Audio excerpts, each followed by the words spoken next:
சூப்பரான டேஸ்ட்டான கிட்ஸோட ஃபேவரட்டான மேங்கோ பார் வந்து எப்படி செய்கிறது அப்படிங்கிறத தான் பார்க்க போகிறோம். ரொம்பவே சூப்பராக இருக்கும்.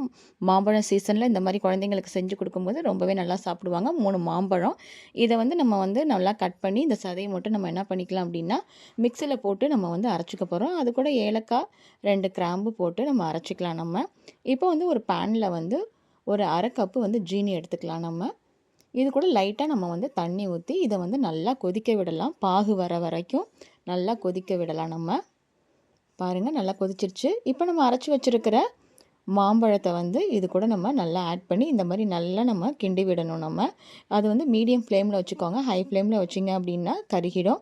இது கூட லைட்டாக நம்ம உப்பு சேர்த்துக்கலாம். நல்லா வந்து கொதித்து வந்து நல்லா இந்த மாதிரி சுண்டி வந்ததும் ஒரு தட்டில் போட்டு நம்ம ஆற வச்சு லைட்டாக வெயிலில் வச்சு நம்ம எடுத்தோம் அப்படின்னா ஒரு சூப்பரான டேஸ்ட்டான குழந்தைங்க விரும்பி சாப்பிட்ற மாம்பழம் பார் வந்து நமக்கு ரெடி ஆயிடுச்சு.